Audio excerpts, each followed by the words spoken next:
ആരാ പ്രിയപ്പെട്ടവരെ?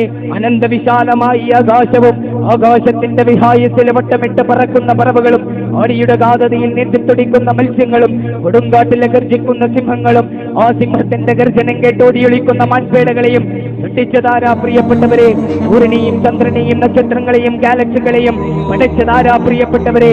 ഇതിന് പിന്നിലുള്ള ചിട്ടാവില്ലെന്ന് പറയുമ്പോ, ഇതിന് പിന്നിലൊരു നിയന്താവില്ലെന്ന് പറയുമ്പോ പ്രിയപ്പെട്ടവരെ, ടൂ വീലറിന്റെ പെട്രോൾ ടാങ്കിന്റെ അടുത്തുണ്ടാവുന്ന ആ ഫ്ലോട്ടീഡിൽ നമ്മൾ കണ്ടിട്ടില്ലേ? ഇത്തിരി പോന്ന വലുപ്പമുള്ള ഫ്ലോട്ടീഡ് താനെയുണ്ടായതാണെന്ന് പറഞ്ഞാൽ നമ്മൾ ആരും വിശ്വസിക്കുകയില്ലല്ലോ.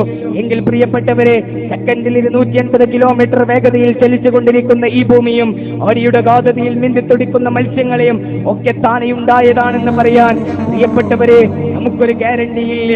അതുകൊണ്ട് ഇതിന് മുന്നിലൊരു സിദ്ധാവുണ്ട്.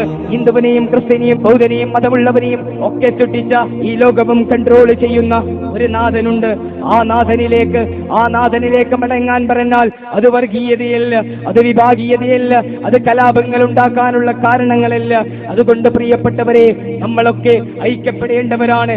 ഏകനായ സിദ്ധാവിലേക്കുള്ള നമ്മൾ മടങ്ങേണ്ടതുണ്ട്.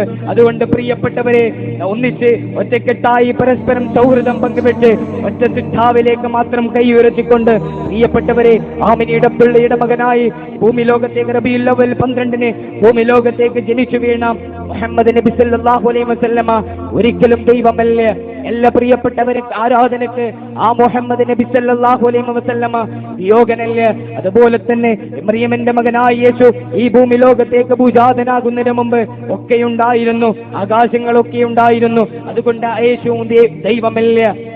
അതുപോലെ തന്നെ ചിങ്ങമാസത്തിലെ ഏതോ അർദ്ധരാത്രിയിൽ ദേവകിയുടെ 8ാമത്തെ പുത്രനായി ശ്രീകൃഷ്ണൻ ജനിക്കുന്നതിന് മുമ്പ് ഭൂമിയും ആകാശവും ഉണ്ടായിരുന്നു. അപ്പോ അതിനു മുമ്പും ഭൂമിയുണ്ടെങ്കിൽ പ്രിയപ്പെട്ടവരെ, ഇതിന് പിന്നിലൊരു സിദ്ധാവുണ്ട്. ആ സിദ്ധാവിലേക്ക് കൈയുറച്ചാനാണ് ഇസ്ലാം പറയുന്നത്.